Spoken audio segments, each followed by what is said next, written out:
10장 16절에서 21절, 42절에서 43절까지의 말씀 다 같이 한 목소리로 합독하시겠습니다. 그 5 왕들이 도망하여 막게다의 굴에 숨었더니 어떤 사람이 여호수아에게 고하여 이르되 막게다의 굴에 그 5 왕들이 숨은 것을 발견하였나이다 하니 여호수아가 이르되 굴 어귀에 큰 돌을 굴려 막고 사람을 그 곁에 두어 그들을 지키게 하고 너희는 지체하지 말고 너희 대적의 뒤를 따라가 그 후군을 쳐서 그들이 자기들의 성읍에 들어가지 못하게 하라. 너희 하나님 여호와께서 그들을 너희 손에 넘겨 주었느니라 하고 여호수아와 이스라엘 자손이 그들을 크게 살육하여 거의 멸하였고 그 남은 몇 사람은 견고한 성돌로 들어간 고로 모든 백성이 평안히 막게다 진영으로 들어와 여호수아에게 이르렀더니 혀를 놀려 이스라엘 자손을 대적하는 자가 없었더라. 42절입니다. 이스라엘 하나님 여호와께서 이스라엘을 위하여 싸우셨으므로 여호수아가 이 모든 왕들과 그들의 땅을 단번에 빼앗으니라. 여호수아가 온 이스라엘과 더불어 길갈 진영으로 돌아왔더라. 아멘. 오늘 저는 읽으신 본문의 말씀을 가지고 그 무엇도 아닌 예수님께만 반응하라. 그 무엇도 아닌 예수님께만 반응하라. 이러한 제목을 가지고 함께 은혜를 나누어 보고자 합니다. 제목이 그 무엇도 아닌 예수님께만 반응하라. 조금 설명을 해드리면 죄가 뭡니까? 죄는 사람을 죽이거나 도둑질을 하거나 사람을 멸시하는 것이 죄가 아니라 관역에서 빗나가는 것입니다. 우리가 사격을 할 때 아주 조심하죠. 사격할 때 자세를 딱 갖추고 어떠한 반응도 나를 방해하지 못하게 조심조심하다가 빵 쏩니다. 근데 사격을 하기 직전에 무엇인가에 반응하게 되면 이 조준선이 흐트러지게 되고 이 조준선이 흐트러지게 되면 관역에서 빗나가게 되는 것입니다.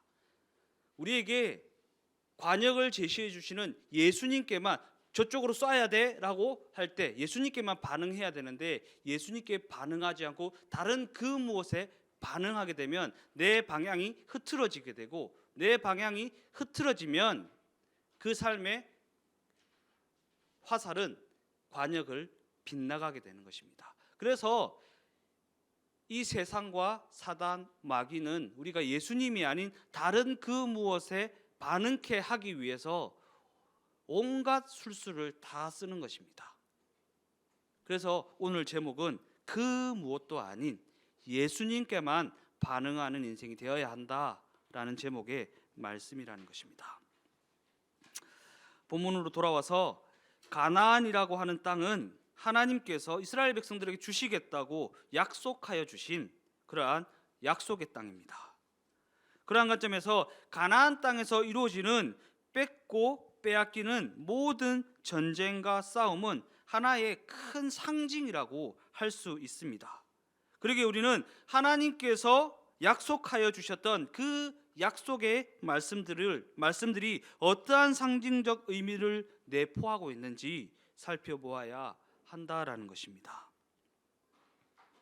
가나안 땅은 약속의 땅이고 가나안 땅에서 이루어지는 모든 싸움은 하나의 큰 상징이고 그 약속의 땅을 약속하여 주신 하나님의 말씀 속에는 어떠한 상징적 의미가 내포되어 있는데 어떠한 상징적 의미가 내포되어 있는지 살펴보아야 한다라는 것입니다. 그런 관점에서 여호수아 1장 말씀은 이스라엘 백성들이 가나안 땅에 들어가기 직전에 하나님께서 여호수아를 통해 하신 약속의 말씀입니다. 1장 3절 말씀입니다. 내가 모세에게 말한 바와 같이 너희 발바닥으로 밟는 곳은 모두 내가 너희에게 주었다. 우리가 지난번에도 살펴보았지만 본문은 아직 들어가지도 않은 그 땅을 이미 주었다라고 하는 완료형 시제를 써서 기록하고 있다고 했습니다. 반면에 여호수아 1장 6절 말씀은 미래형 시제를 쓰고 있습니다. 강하고 담대하라. 너는 내가 그들의 조상에게 맹세하여 그들에게 주리라 한 땅을 이 백성에게 차지하게 하리라. 완료형과 미래형, 이 두 가지 시제는 하나님의 약속의 말씀을 이해하는 일에 있어서 너무나도 중요한 단서가 됩니다. 이미 주었다. 앞으로 차지하게 할 것이다. 우리는 이와 같은 이미와 아직, 이미 그러나 아직이라고 하는 시간적 간격 속에서 살아가고 있다라는 것입니다. 그리고 가나안이라고 하는 땅은 이미 하나님께서 주시겠다고 약속하여 주신 땅이라는 것입니다. 그러기에 이는 그들이 아직 그 땅 가운데 들어가지 않았음에도 불구하고 하나님께서 친히 그 땅을 차지할 수 있도록 도와주시겠다고 하는 약속이 상징적으로 내포되어 있다라는 것입니다. 이미 주었다라는 그 말씀 속에는 내가 너로 하여금 그 땅을 차지하게 한다라는 그 의지 또한 포함되어 있다라는 것입니다. 즉 하나님께서는 이미 그들에게 그 땅을 주시겠다고 약속하셨기 때문에 그들이 그 땅을 차지하는 그 일은 하나님께서 친히 이루어 가시는 일이라는 것입니다. 그러므로 가나안에서의 모든 삶이 상징하는 것은 뺏고 빼앗긴 어떠한 전쟁과 싸움만을 의미하는 것이 아니라 하나님의 다스림을 받으며 살아간다는 것은 무엇인가? 곧 그리스도인으로 이 땅에서의 삶을 살아간다는 것은 무엇인가? 라고 하는 물음에 대답이 되어 준다라는 것입니다. 즉 가나안 땅에서의 삶은 그리스도 안에서 살아가는 그리스도인의 삶을 상징하는 것이고 하나님의 다스림을 받으며 살아가는 하나님의 백성들의 삶을 상징적으로 보여주는 대목이라는 것입니다. 그러기에 우리가 이스라엘 백성들이 가나안 땅에서 살아가는 그 모습을 살펴보면 우리가 이 땅에서 어떠한 모습으로 살아가야 하는지, 이 땅에서 하나님의 다스림을 받으며 살아간다는 것은 어떠한 것인지를 알 수가 있다라는 것입니다. 히터 좀 꺼주세요.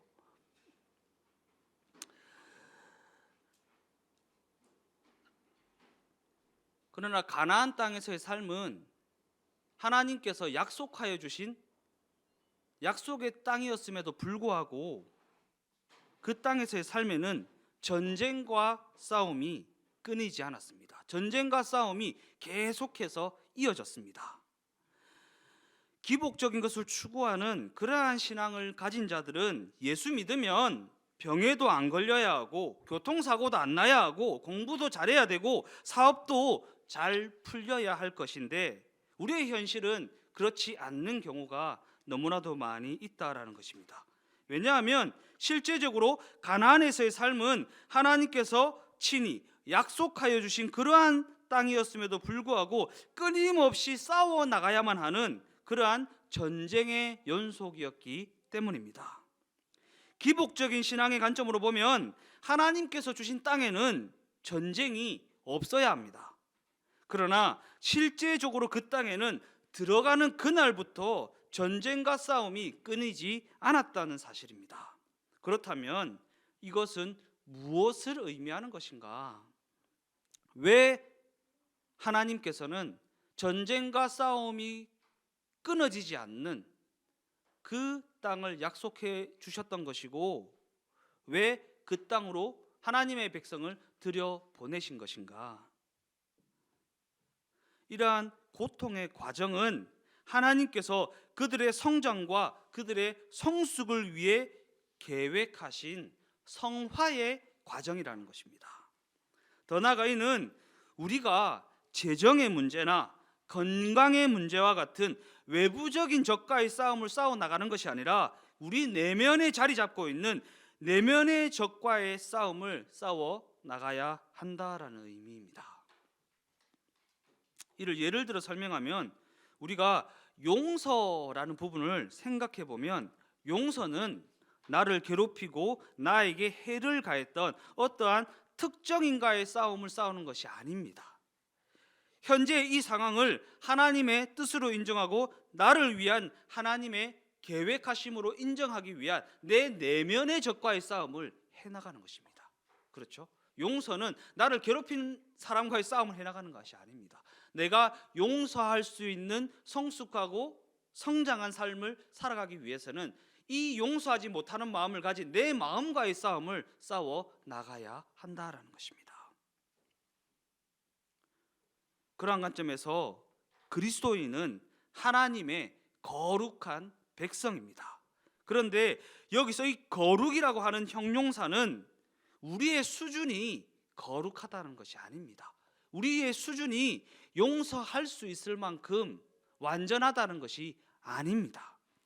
왜냐하면 성경이 누군가를 거룩하다라고 말할 때에는 그 사람 자체가 거룩하다는 것이 아니라 그의 신분이 거룩하게 되었다라는 말씀이기 때문입니다.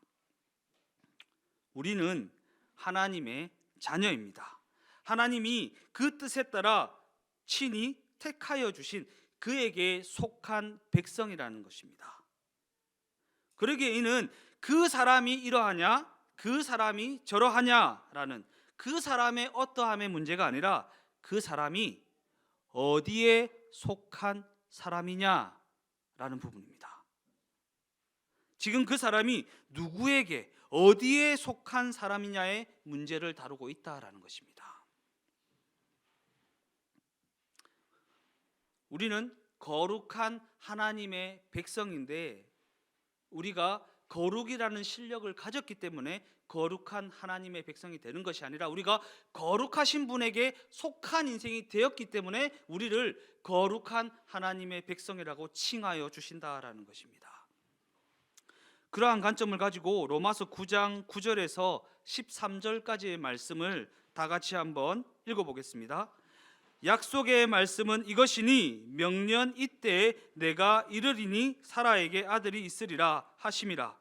그뿐 아니라 또한 리브가가 우리 조상 이삭 한 사람으로 말미암아 임신하였는데 그 자식들이 아직 나지도 아니하고 무슨 선이나 악을 행하지 아니한 때에 택하심을 따라 되는 하나님의 뜻이 행위로 말미암지 않고 오직 부르시는 이로 말미암아 서게 하려 하사 리브가에게 이르시되 큰 자가 어린 자를 섬기리라 하셨나니 기록된 바 내가 야곱은 사랑하고 에서는 미워하였다 하심과 같으니라.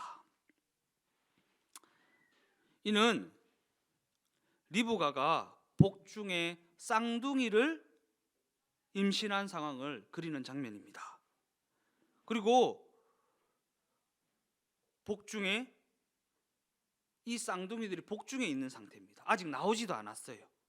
그런데 하나님께서는 이 쌍둥이들이 복중에서 나오지도 않았고 어떠한 선한 일이나 어떠한 악한 행위를 하기도 전에 그 뜻하심을 따라 일방적으로 야곱은 사랑하시고 에서는 미워하셨다라는 말씀입니다. 그리고 성경은 이 장면을 그가 택하심을 받았다. 누가요? 야곱이 택하심을 받았다 라고 보도하고 있습니다. 더 나아가 또 다른 성경은 이 장면을 하나님이 그를 사랑하였다 라고 보도하고 있다라는 사실입니다. 그런데 하나님께서 그를 사랑하시는 그 근거가 그 사람의 어떠함이라는 그 사람의 행위에 있는 것이 아니라 전적으로 하나님의 택하심이라는 하나님의 뜻하심이 어떠한가에 달려 있다라는 것입니다. 그 사람이 이쁜 짓을 해서가 아니라 전적인 하나님의 뜻하심을 따라 일방적으로 택하시고 사랑하셨다라는 것입니다. 그러기에 하나님께서 누군가를 어떠한 기준으로 택하시는가라는 질문을 해본다면 그에 대한 답은 하나님의 뜻, 곧 하나님의 마음이라는 것입니다.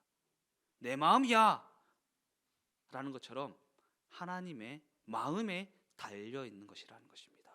우리가 하나님과의 관계를 잘하고 하나님과의 친밀한 관계 속에 들어가야 하는 이유가 이 모든 것이 하나님의 마음에 달려 있기 때문입니다.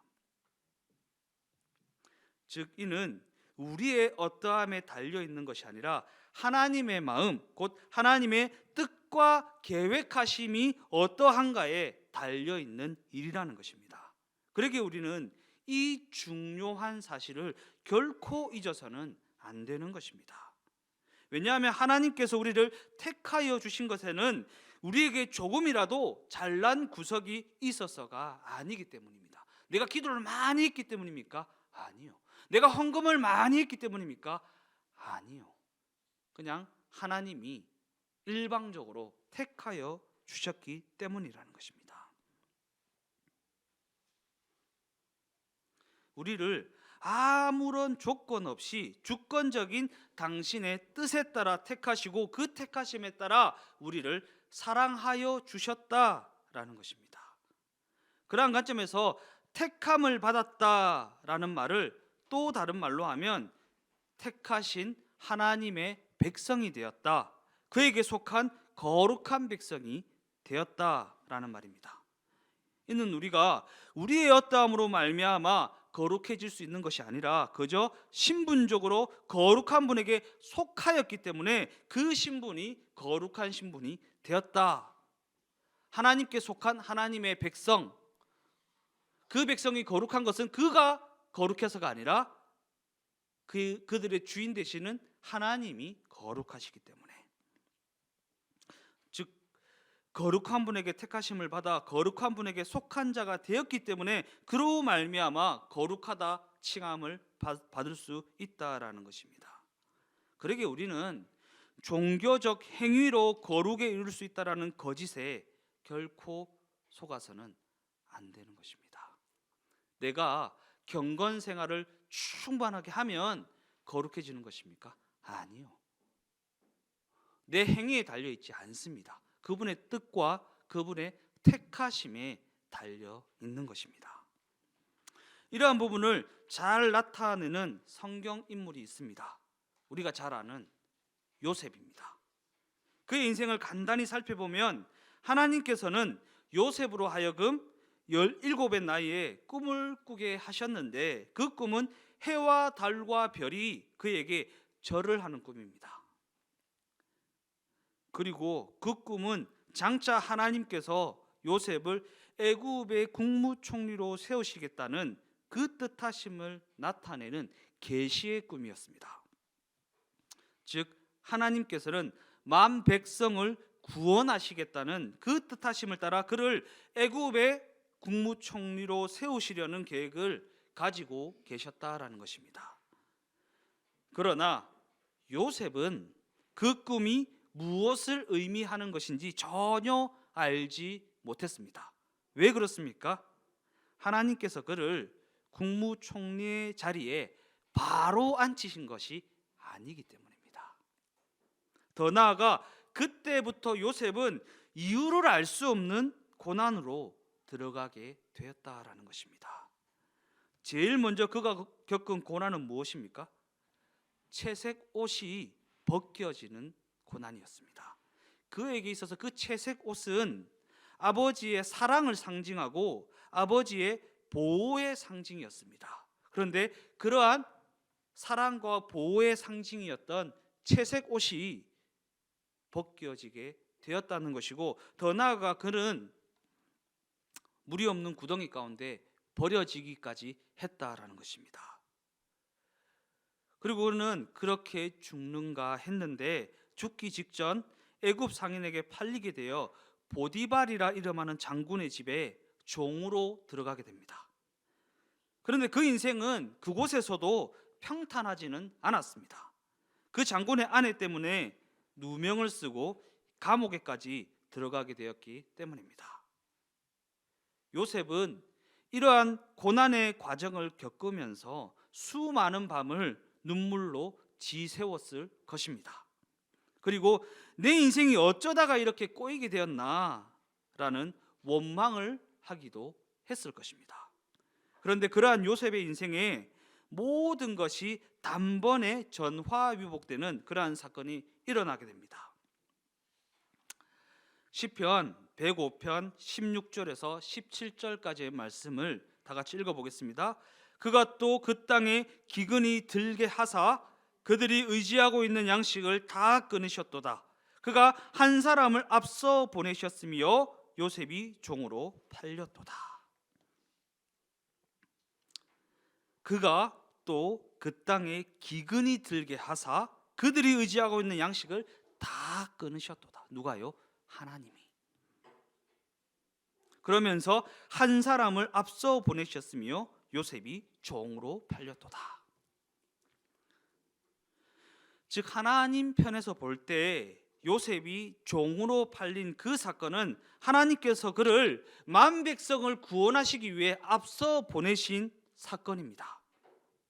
그러나 요셉의 입장에서 보면, 곧 우리 인간적인 관점으로 보면, 그보다는 요셉이 종으로 팔렸다는, 요셉이 고난을 당하게 되었다는, 요셉이 어려움에 처하게 되었다는 그 사건이 더욱 큰 문제로 여겨진다라는 것입니다. 하나님께서 내게 어려움을 주실 수가 있습니다. 사업이 망하게 할 수도 있고, 잘 안 풀리게 할 수도 있고, 시험에서 떨어질 수도 있고, 손해를 볼 수도 있습니다. 그런데 하나님께서는 그 모든 일을 합력하여 선이 되는 더 큰 뜻을 위해 사용하시기 위해 그 고난을 주셨는데, 우리는 하나님의 뜻이 어디에 있는가 보다는 내가 고난 안 나는 게 더 중요하고, 내가 힘들지 않는 게 더 중요하고, 내가 잘 먹고 잘 사는 게 더욱 중요하게 여겨진다라는 것입니다. 그래서 저들이 나에게 왜 이러는가, 저들 때문에 죄 없는 내가 종으로 팔리게 되었다 라고 했던 그러한 생각에 사로잡히게 되는 것입니다. 하나님의 관점과 우리 인간의 관점이 이렇게나 큰 차이가 나는 것입니다. 그렇게 대부분의 사람들은 고난을 겪을 때가 되면 나는 참 지지리도 복이 없는가 보다 라는 푸념을 하고 원망과 불평을 늘어놓기도 합니다. 그러나 이는 그 인생이 진짜 복 없는 인생이라는 것이 아니라 그가 하나님의 계획 가운데, 하나님의 섭리 가운데 있는 큰 그림을 보지 못하였기 때문에 늘어놓는 푸념이고 원망이라는 것입니다. 우리가 예수님을 믿는다라고 하는 것은, 기독교 신앙을 가졌다라고 하는 것은 믿음의 눈으로 하나님의 계획 가운데 있는, 하나님의 섭리 가운데 있는 그 큰 그림을 보게 되었다라는 것이기 때문입니다. 천국은 마치 밭에 감추인 보화를 발견한 자와 같으니, 천국, 하나님의 백성, 기독교 신앙을 가진다는 것, 예수님을 믿는다는 것은 이와 같으니 밭에 감추인 보화, 곧 우리가 알지 못하는 크고 비밀한 하나님의 뜻과 계획하심을 발견하게 되는 것.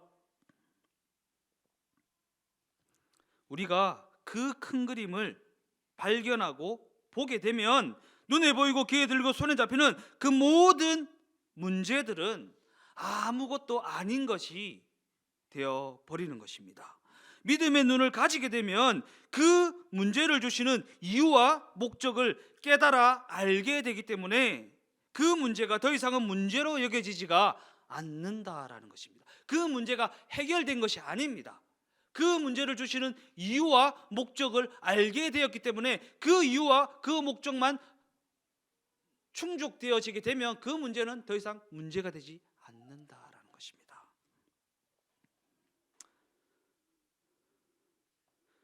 그러나 그럼에도 불구하고 요셉이 처한 현실은 애굽의 종으로 팔리게 되었다는 것입니다.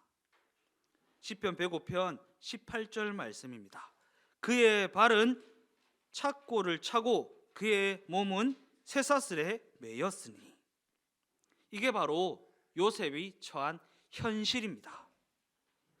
여기서 몸은 히브리어로 하면 혼을 뜻합니다. 그러기에 이는 하나님께서 요셉의 혼을 쇠사슬로 묶으셨다라는 말씀입니다. 그렇다면 하나님께서 그렇게까지 하신 이유는 무엇인가? 이제는 내가 네 인생에 친히 개입해서 네 마음대로 살도록 내버려 두지 않겠다. 이제는 내가 네 인생을 이끌어 가겠다. 내가 네 인생을 사용하기를 원한다. 네 인생을 통해 내 뜻을 이루어 가기를 원한다 라고 하는 하나님의 의지를 표현하는 말씀이라는 것입니다. 더 나아가 성경은 하나님께서 요셉에게 그렇게 하신 이유와 목적을 다음과 같이 기록하고 있습니다. 시편 105편 19절 말씀입니다. 곧 여호와의 말씀이 응할 때까지라 그의 말씀이 그를 단련하였도다. 이는 그 인생 가운데 하나님의 말씀이 응할 때까지, 곧 그 인생 가운데 하나님의 말씀, 곧 하나님의 그 뜻이 성취되게 하기 위해 하나님의 말씀이 그 인생을 단련하였다는 것이고, 하나님이 그 뜻하심을 따라 그 인생을 그 뜻에 합당한 인생으로 만들어 가셨다라는 것입니다. 여호와의 말씀이 응하여서 그 말씀이 그 인생을 단련함으로 말미암아 그 인생이 그 뜻을 성취하기에 합당한 인생으로 만들어지게 되었다라는 것입니다. 우리가 요셉의 인생을 보면 알 수 있잖아요. 요셉이 애굽으로 종으로 팔려서 여러 가지 고난과 고통을 겪으면서 그가 애굽의 국무총리를 감당하기에 부족함이 없는 인생으로 만들어졌다는 것을 우리가 성경의 보도를 통해 알 수 있잖아요. 요셉만 그럴까요? 아니요. 우리도 그렇습니다. 요셉을 단련하셨던 하나님께서 우리 또한 단련함으로 말미암아 그 뜻을 이루어드리기에 부족함이 없는 인생으로 만들어 가신다라는 것입니다. 그러한 관점에서 보면 하나님 앞에 우리의 인생은 무엇이며, 또한 우리가 그리스도인으로 살아간다는 것은 무엇을 의미하는 것인가? 더 나아가 하나님께서는 왜 그러한 우리의 인생을 고난으로 이끌어 가시는 것인가? 이는 그 인생 가운데 하나님의 뜻과 계획하심이 성취될 수 있도록 하나님께서 친히 그 인생 가운데 들어오신다는 것을 의미하는 대목이라는 것입니다. 즉 하나님께서 요셉을 택하신 것은 그를 애굽의 국무총리로 세우시기 위해 그 인생에 개입해 들어오셨다라는 것입니다. 그러나 그럼에도 불구하고 하나님께서 그렇게 그 인생 가운데 개입해 들어오신 이유와 목적은 그저 그에게 애굽의 국무총리라는 그 자리를 주기 위한 것은 아니었다라는 것입니다.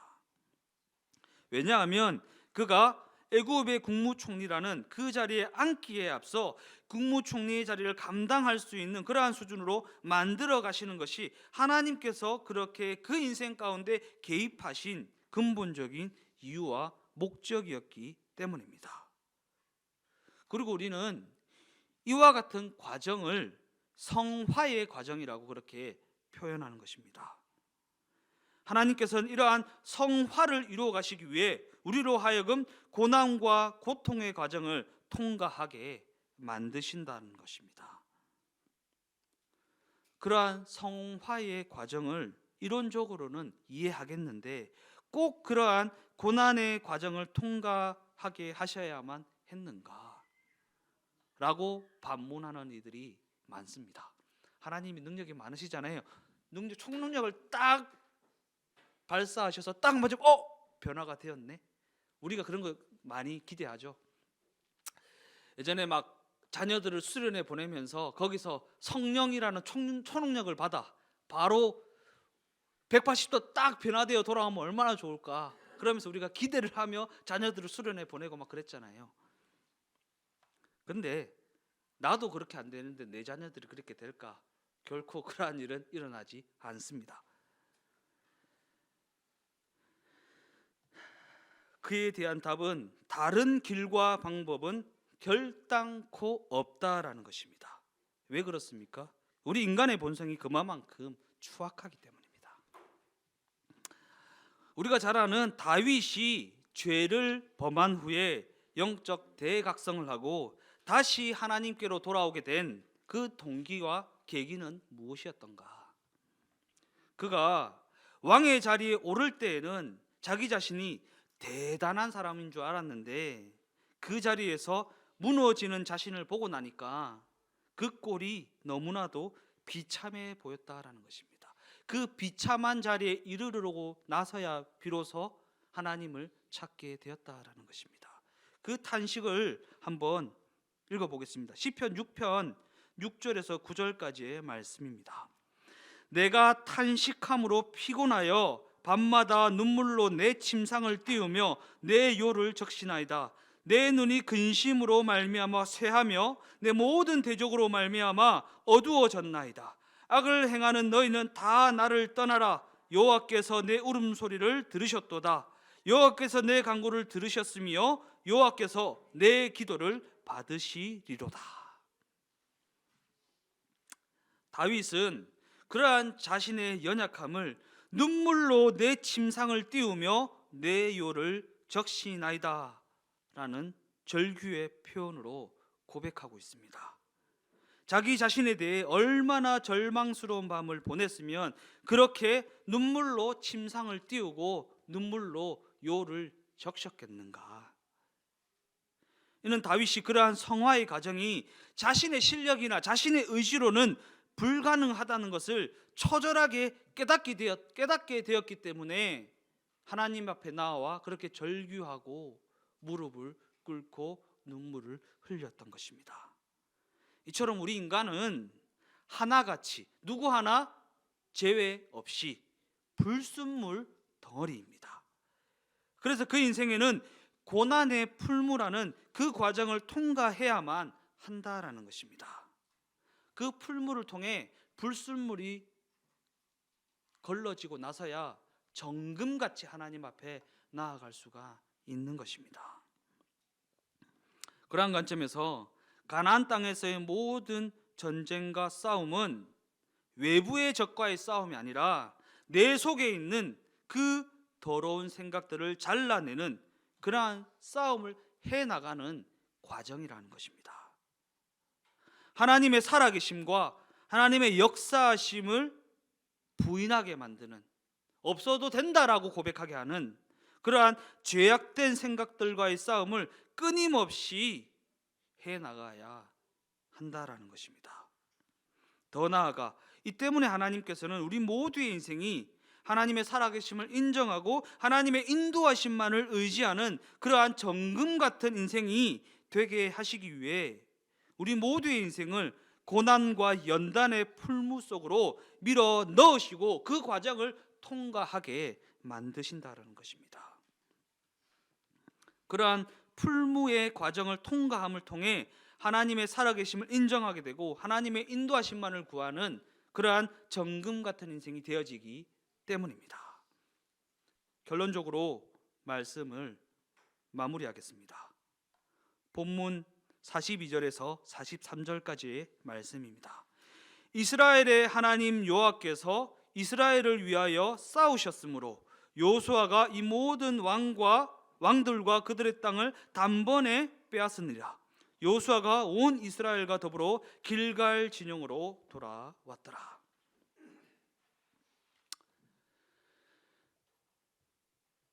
현재를 살아가는 그 시간이 호락호락하지 않죠. 어렵죠. 힘들죠. 고난의 연속입니다. 버틸 수 있을까?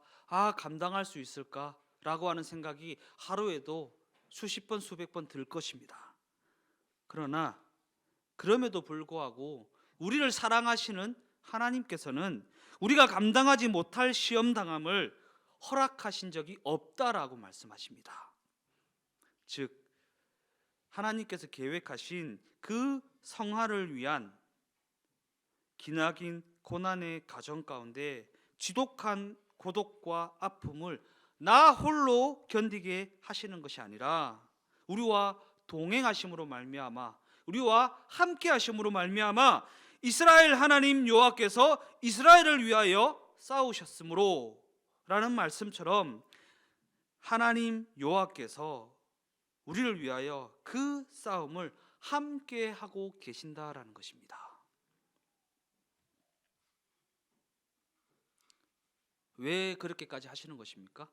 하나님께서 우리에게 거룩한 신분을 주시고 또한 거룩한 하나님의 백성으로 삼으시기 위해 하나밖에 없는 아들 예수님을 십자가의 대속 제물로 주시고 그 값을 지불하셨기 때문입니다. 어떠한 값을 지불하시고 어떠한 대가를 지불하심으로 말미암아 우리를 구속하셨고 우리를 백성 삼으셨는데 어떻게 우리를 포기할 수 있겠습니까? 우리는 하나님을 수백 번 포기해도 하나님은 우리를 포기하지 않으시고 결단코 그 손을 놓지 않으신다라는 사실입니다. 우리는 이 사실을 마음속 깊이 새기고 순간순간 다가오는 절망과 원망 가운데 떠올릴 수 있어야 한다라는 것입니다. 우리 주동행교회가 이 사실을 마음속 깊이 새기고 오직 예수님께만 반응하며 살아가는 그러한 동행의 삶을 살아가게 되기를 예수님의 이름으로 축원드립니다. 우리가 예수님과 동행해야 하는 이유가 바로 거기에 있는 것입니다. 예수님과 동행해야 예수님이 아닌 다른 그 무엇에 반응하지 않을 수 있습니다. 내가 반응하려고 할 때마다 예수님께서 말씀해 주십니다. 괜찮아, 잠잠히 있어, 괜찮아, 내가 너와 함께하고 있잖아, 괜찮아, 아무것도 아니야, 별거 아니야, 내가 너와 함께하고 있잖아, 괜찮아 라고 말씀해 주시면 우리의 연약함에도 불구하고 우리의 실력 없음에도 불구하고 그 어떤 것에도 반응하지 않을 수 있고 우리의 주인 되시고 우리에게 길과 진리와 생명이 되시는 예수님께만 반응하며 살아가는 인생이 되어질 수가 있다라는 것입니다. 그렇게 예수님께만 반응하며 살아가는 예수님의 백성, 예수님의 자녀, 예수님을 주로 모시고 살아가는 그러한 인생이 우리 모두 인생이 다 되어지시기를 예수님의 이름으로 축원드립니다.